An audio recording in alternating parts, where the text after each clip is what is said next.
Fala galera, tudo bem com vocês? Espero que sim. Meu nome é Luciana Ramalho, eu sou professora de Biologia e eu preparei uma aula de Introdução à Biologia. Aqui a gente vai aprender os principais termos usados no estudo da biologia e entender algumas das classificações muito usadas na biologia, tá certo? Então, é uma aula de muito conteúdo, a gente vai ver muitos assuntos diferentes, mas de forma superficial. O objetivo não é se aprofundar, tá? É conhecer, por isso o termo introdução, para que você fique curioso, né? Que te ajude, te estimule a estudar melhor e a entender melhor quando você for estudar, tá bom? Então vamos começar. Os tópicos dessa aula, a gente vai falar aqui de níveis de complexidade. Então, como é que a gente pode classificar, né, as estruturas encontradas, né, nos seres vivos? Como é que é a composição química desses seres vivos? Tipos de célula, eucarionte, procarionte, você já ouviu falar, né? Tipos de nutrição, autotrófica e heterotrófica, tipos de metabolismo, anabolismo e catabolismo, tipos de reprodução, assexuada e sexuada, características gerais, né, que englobam aí todos os seres vivos, os tipos de seres vivos que existem, fungo, bactéria, vegetais, né, as plantas e os animais, entender um pouco do papel do material genético no processo de evolução das espécies. Esses últimos dois tópicos a gente trabalha junto, tá certo? Preparados? Muita coisa, né? Então, vamos começar. Níveis de complexidade. Perceba que eu dividi em três partes, tá? A primeira parte eu vou do átomo até uma célula. Então vamos entender. O átomo seria a menor partícula possível, tá? Então quando você pensa na tabela periódica, aquilo ali são os átomos, tá? Na aula de química a gente entende mais as propriedades de cada átomo. Para biologia a gente vai ver que alguns daqueles átomos vão ser muito importantes, mas só 6, na verdade, dos 100 que existe, tá certo? Então, ele é a unidade básica formadora de qualquer coisa, desde o ar, da água, de você, da comida, tudo é feito de átomo. E esses átomos, eles se combinam uns com os outros e formam moléculas, tá? Essas moléculas são conjuntos de átomos. Veja que eu dei aqui como exemplo o átomo de carbono e do oxigênio. Só que existem as moléculas de gás carbônico, que é composta por 2 átomos de oxigênio e 1 de carbono. A molécula de oxigênio, que são 2 átomos de oxigênio juntos, a molécula de água, 2 átomos de hidrogênio e 1 átomo de oxigênio. E aí essas moléculas são muito usadas na biologia, né? A gente precisa entender o papel delas. Essas moléculas se organizam e formam organelas, né? Podem formar organelas dentro das células. Organelas, galera, são mini órgãos. Funcionam como a ideia dos órgãos para o corpo, só que são órgãos para uma célula, então por isso o nome é organela. Elas têm funções específicas, tá? Mitocôndria, cloroplasto, ribossomo. Na aula de citologia a gente aprende a função delas. E chegamos à célula, tá? Que é a unidade básica da vida. Existem seres unicelulares e existem seres pluricelulares, como nós, por exemplo, tá bom? Então, primeira etapa dos níveis de organização. Dando sequência, a gente pode pensar já num tecido. O que seria um tecido? Parei na célula, né? Várias células com características parecidas que vão trabalhar para uma função específica, eu vou chamar de tecido. Então, tem vários tecidos no corpo, né? O epitelial, muscular, nervoso. E os tecidos formam os órgãos. Então, muita gente, às vezes, a gente se confunde e fala assim, o osso. Né? Vou ter aqui como exemplo o osso, não tem osso, mas o osso. O osso, ele é formado por tecido ósseo. Também, mas ele também tem tecido sanguíneo, também tem tecido nervoso, tá? Então, cada órgão é formado por mais de um tipo de tecido. E cada órgão, né, tá ali participando para um trabalho específico que a gente organiza um sistema. Então, todos os órgãos que estão trabalhando para determinado sistema funcionar, né, fazem parte ali daquele sistema digestório, respiratório. Na aula de fisiologia a gente estuda isso. E aí chegamos no ser vivo completo, tá? Que tá lá com seus sisteminhas funcionando. Nós, por exemplo, a gente chama de organismo ou ser vivo, mesma coisa. Vamos para a última etapa dos níveis de complexidade, saindo do ser vivo? Pô, como assim saindo? Eu já posso organizar, vários seres vivos da mesma espécie, eu chamo de população, quando eles estão vivendo no mesmo local, tá? Então, pensa que uma espécie pode ter várias populações, cada um grupinho vivendo num local, tá bom? Então, a espécie humana, a gente tem populações em cada local, mas é todo mundo a mesma espécie. E aí, quando eu penso em populações interagindo em algum local, eu chamo isso de comunidade. Comunidades são seres vivos de diferentes espécies num local ali interagindo. Pensa que, se eu estiver falando que esses seres vivos estão interagindo com o meio ambiente, tipo com o solo, com a água, aí eu já extrapolo para um conceito de ecossistema. Então, se eu estiver envolvendo o meio ambiente, ou seja, fatores que eu vou chamar de abióticos, tá? Fatores não vivos, eu já saio do conceito de comunidade e vou para o conceito de ecossistema, tá? Então, fique atento a isso. Então, a Amazônia pode ser um ecossistema, né? Um bioma que é um ecossistema.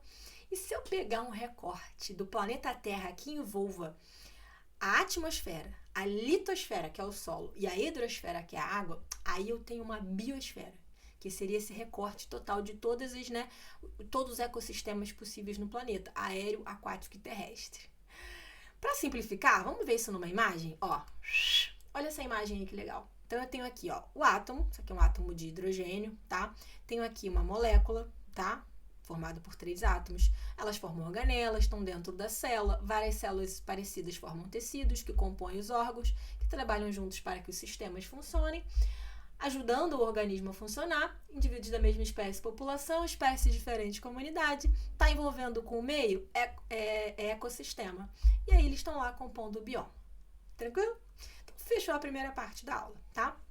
Vamos para a segunda parte, que é uma parte química. Então, vamos entender a composição química dos seres vivos. Te falei que tem mais ou menos 100 átomos na tabela periódica, né? Esquece isso. Aqui a gente vai trabalhar, olha só, 96%, ou seja, quase toda, né, a matéria feita dos seres vivos só possui, vamos lá, carbono, hidrogênio, oxigênio, nitrogênio, fósforo e enxofre. Só isso. Então, esses átomos, eles são os essenciais para a gente entender os seres vivos. Só que esses átomos, a gente não vai estudar eles isolados não, tá? Vamos estudar a composição bioquímica, ó, bioquímica. Então, esses átomos, eles formam moléculas que são muito importantes pra gente. Eu vou dividir em 2 grupos, os inorgânicos e aqui vai entrar os orgânicos, tá? Já. Vamos pensar os inorgânicos? Eles têm origem mineral e eles podem estar fora do ser vivo. Esse é o diferencial, tá? Então, quem é que são os inorgânicos? Água e sais minerais. Estou falando, então, de compostos necessários à vida, mas que podem estar fora. Água, óbvio que está fora, e eu tenho nutrientes no solo, né? Que são os sais minerais. Tudo bem? Vindo para o grupo dos orgânicos, esse aqui, ó, tem carbono, mas ele só pode estar dentro do ser vivo. Nada que a gente vai ver aqui pode estar fora do ser vivo, tá? Então, fique atento a isso, tá bom? Estou falando de carboidrato, proteína, lipídio, ácido nucleico, que é vou até escrever aqui, DNA, tá bom? Então, na frente, DNA e vitaminas, tá bom? Esses são os compostos orgânicos, eu só encontro no ser vivo. E aí eu coloquei essa imagem da pirâmide alimentar para te lembrar que esses compostos, tanto os orgânicos quanto os inorgânicos, a gente obtém via alimentação. Então é assim que a gente vai se nutrindo, né, para ter esses compostos no nosso corpo e nos mantermos vivos. Por isso é tão importante comer comida de verdade, tá? Lembrando que refrigerante, biscoito, bala, salgadinho, não tem isso, né? Pode até estar escrito lá que tem, mas não é da forma que o corpo absorve. Então, comida de verdade que vai dar esses nutrientes pra gente. Tudo bem? Próximo tópico, né? Tipos de célula. Aí, a partir de agora, os próximos tópicos vão ser sempre, assim, 2 tabelas comparativas, tá bom? Pra gente analisar, acho que fica mais fácil, né? O visual pra gente se entender. Quais são os tipos de célula que existem, tá? A primeira classificação que a gente faz é entre procariontes, olha aqui, ó, o P, ó. Pro é de primitivo, tá? É antes de existir uma carioteca. Carioteca é o nome da membrana que forma ali um núcleo. Então, todo mundo que é procarionte, coitado, não tem núcleo. Essa é a definição, tá?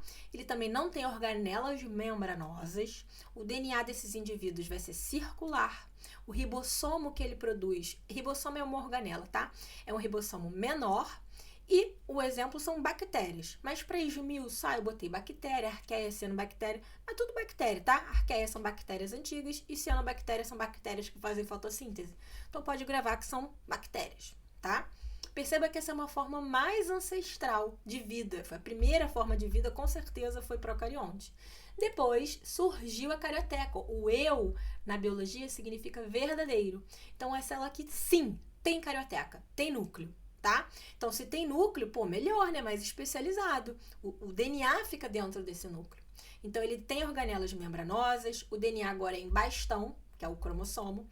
O ribossomo, ele é maior, tá? Então, veja que eu coloquei aqui paralelos de características para a gente distinguir os dois tipos de célula. Então, numa questão, ela pode falar, descubra que célula é essa, tá? Uma tem o ribossomo maior, outra tem o menor. Você já sabe, a que tiver o ribossomo menor é procarionte. Uma tem DNA circular, outra tem DNA em bastão. A que tem DNA em bastão é eucarionte. Uma tem núcleo, outra não tem. Aí, beleza, né? Não tem núcleo, é procarionte, tá bom? E aí, todos os outros seres vivos são eucariontes. Fechou? É isso. Tudo bem? Entender tipo de célula? Professora, só isso? Essa história de célula vegetal, célula animal? Beleza? Todas são eucariontes, tá? Vegetal, animal, fungo. E aí tem diferença entre elas. A gente estuda isso na aula, né? Separadinho de cada grupo. Coloquei aqui duas imagens, ó. Uma da célula procarionte. Como é que você vai identificar? Olha aqui o núcleo. Disperso, olha aqui. Não tem núcleo. Olha o núcleo da célula eucarionte. Vou circular aqui pra gente, ó. Dá pra ver? Ó, tô circulando aqui, ó. Esse marronzinho aqui, esse é o núcleo. Então, a questão pode dar só uma imagem para você identificar. Bactéria e célula animal, tá? Seria a representação aqui. Fechou? Próximo tópico. Tipos de nutrição. Como assim? Todo ser vivo tem que se nutrir. Fato, porque é a energia que move a gente. Ou o indivíduo tem uma nutrição autotrófica. O que é isso? Ele produz o alimento dele, tá? Ele que vai produzir, tá? Como é que ele produz isso? Você vai lembrar que é próprio, tá? Então, ele produz o próprio alimento. Como? Ou ele faz fotossíntese. Foto vem de luz. Então, ele usa a luz como fonte de energia para produzir uma matéria orgânica. Plantas, algas e as cianobactérias, olha elas aí de novo. Eles fazem isso, tá? Porque eles têm o pigmento de clorofila que consegue captar essa luz para fazer isso, tá bom?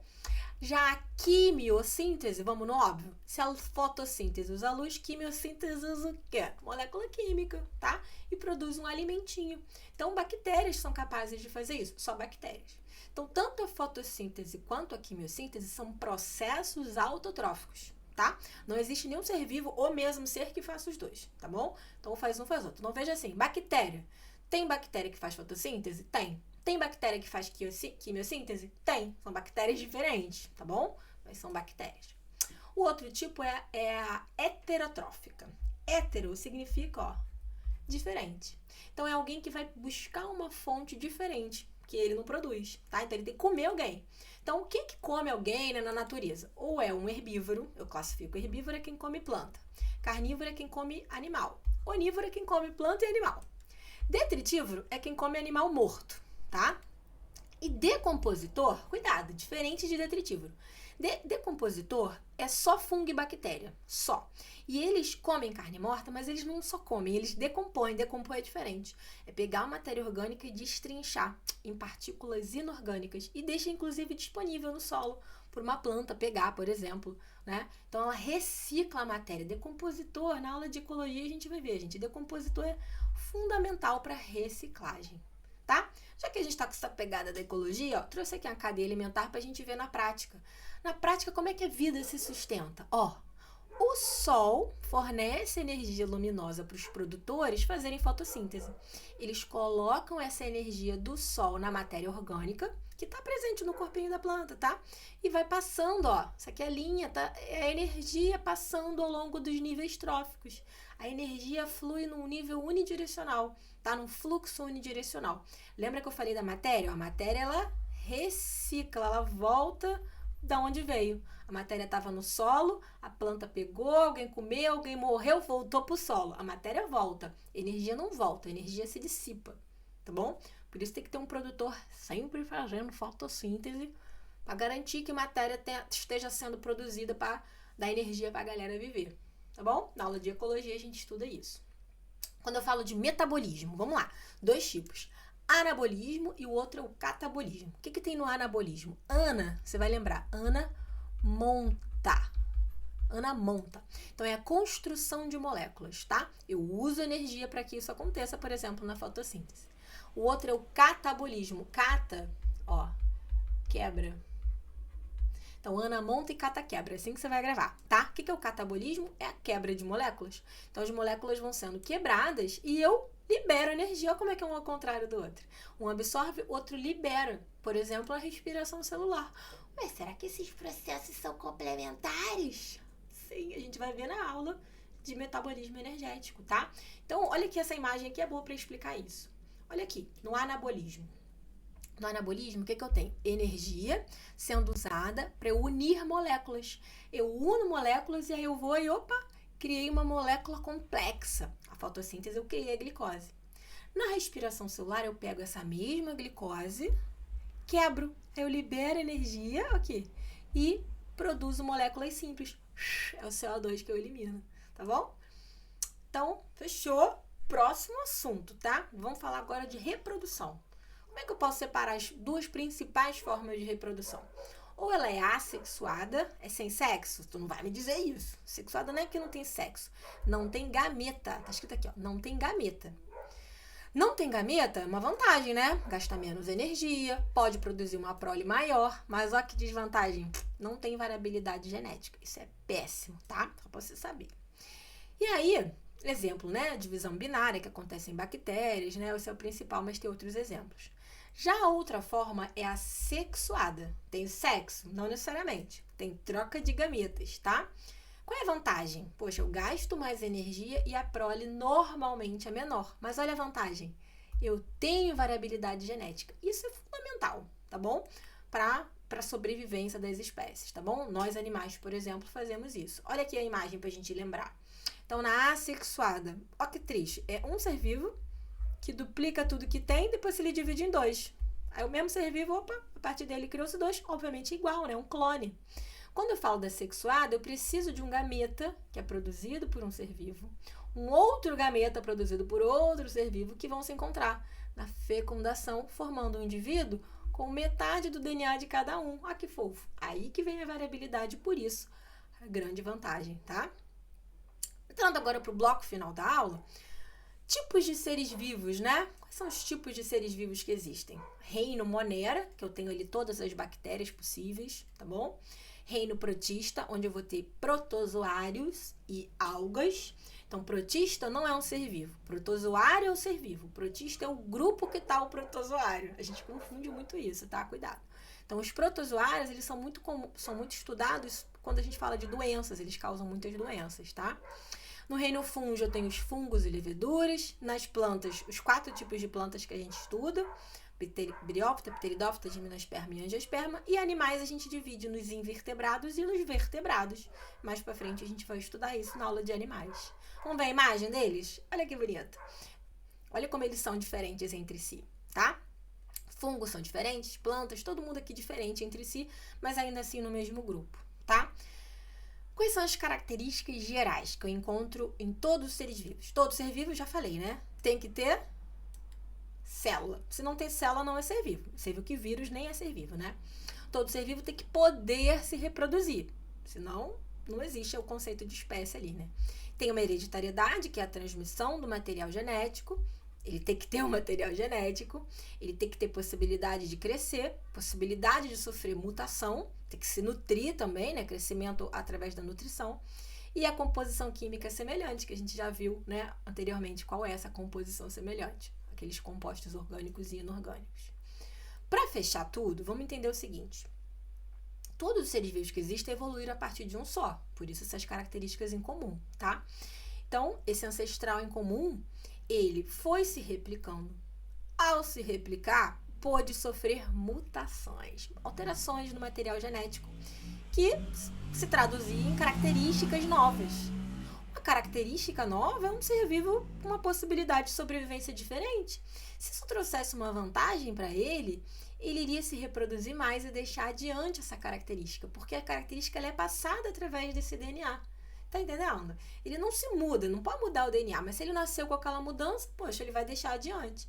E a partir daí a gente tem, ó, olha a árvore da vida aí que bonita pra gente ver. Toda a variedade de vida veio a partir desse ancestral em comum, que foi se reproduzindo, gerando essa diversidade que a gente vê hoje. Na aula de evolução a gente estuda isso com mais detalhes, tá certo? Bem, espero que você tenha gostado, que tenha sido útil e eu vejo você numa próxima aulinha. Tchau, tchau!